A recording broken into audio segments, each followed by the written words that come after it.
up, Fat Mouth? I am back, and this is our third and last installment for our first series.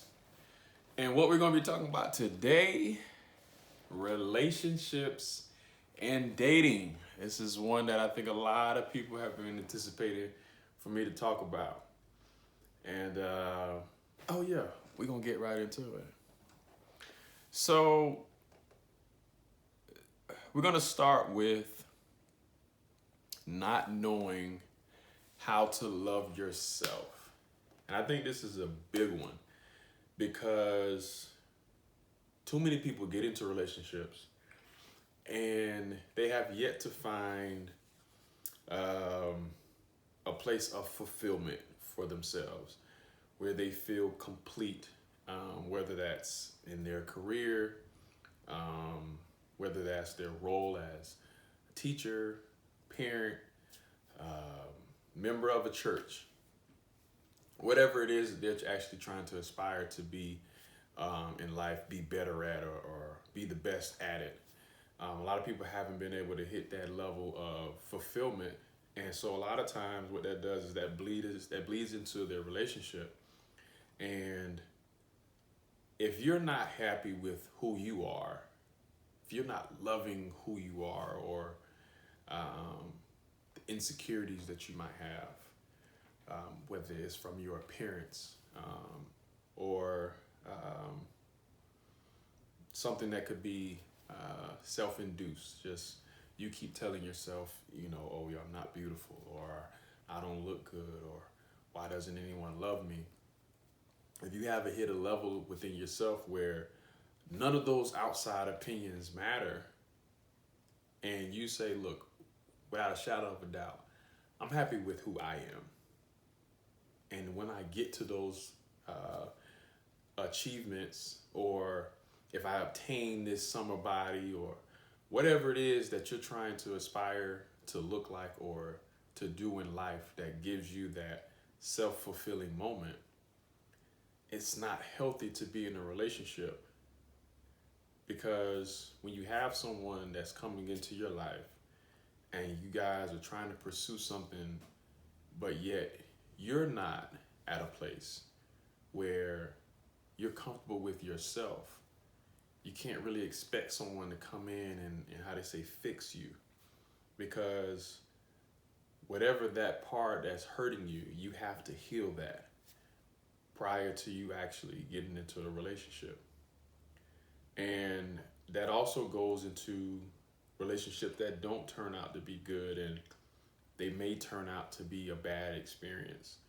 And I'm talking to, mainly the women out there who deal with relationships that are abusive mentally and physically. When those guys, they get that power over you, and they're constantly telling you, oh, you're not good enough, you're not beautiful enough. How they say, if you hear something long enough, you'll start to believe it. And I think that that's something that goes on in a lot of relationships early on, because you have good women out there who are completely oblivious to the signs of some of these toxic men out here. And so what happens is you get put in a place where you might feel like you don't know how to operate without this person, because they could be, in all honesty, your first love. You know what I mean? And give me just a second, you guys. Add a little more light.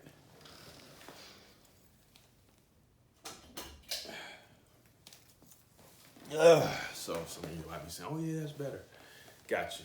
So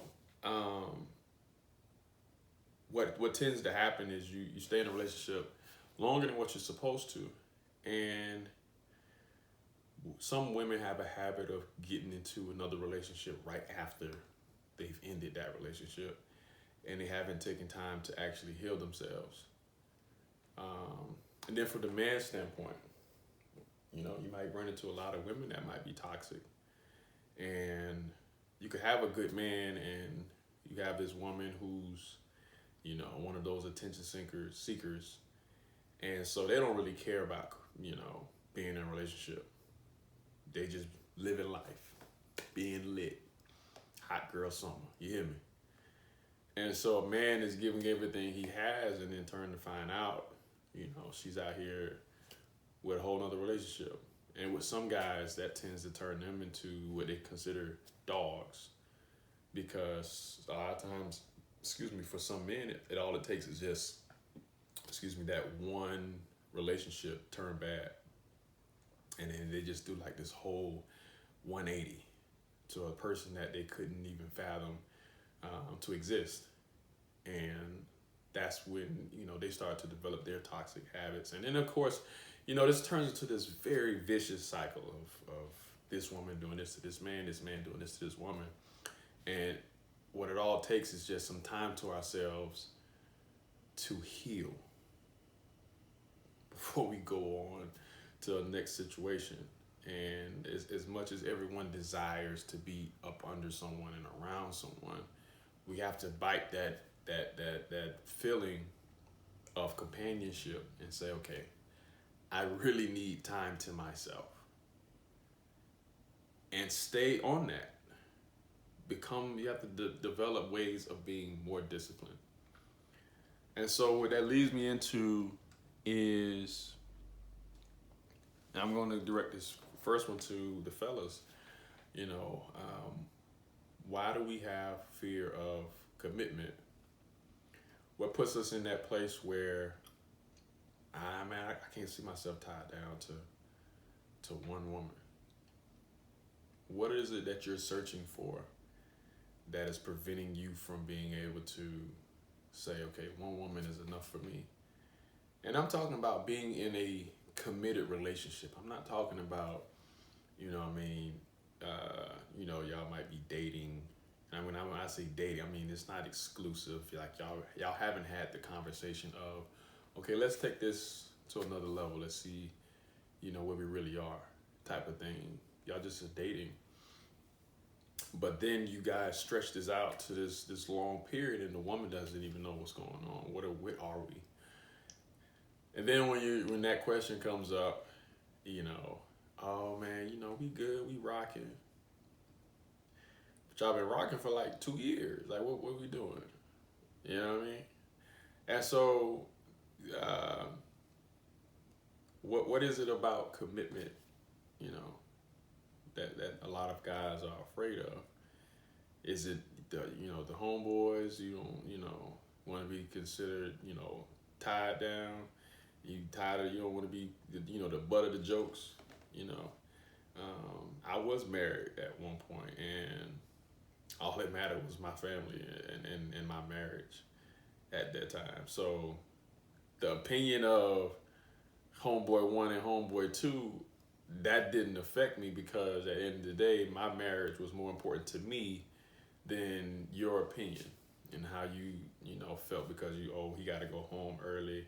Yeah, you goddamn right. It's out of respect for my wife. You get what I'm saying? I have to go home to this every night. I don't go home to you. There's a big difference. Like I've spoken in other words, there's a level of respect and certain standards that I set for myself to make sure that I'm doing everything right for my marriage. You dig what I'm saying? So, guys, there's nothing wrong with being committed to one woman, and to be honest, in fact, it's actually a beautiful thing. You know what I mean? You basically have someone that without a shadow of a doubt that's going to always be in your corner. I mean, I don't know what else you really want. You go home, that person is going to be there. Or if y'all are not married, when you call this person, they're going to pick up. You get what I'm saying? Like, they're loyal to you. You're chasing this type of loyalty from the streets, or anything else outside of being in a relationship. You're chasing the loyalty and the consistency from all of that. But if you're with a woman that is going to give you all of that, why not? You know what I'm saying? Like, being with your woman actually keeps you out of a lot of trouble, if you're really being honest. You know, I don't know. Commitment is not a scary thing. It never should be, you know. But for some reason or another, it definitely is. And to briefly speak on with some women who feel like um, they are at a place where they don't want to be committed because they're too career driven. I feel like that's an excuse. I feel like there's always room um, to have a companion, and it could be something that is, you know, on a lower tier.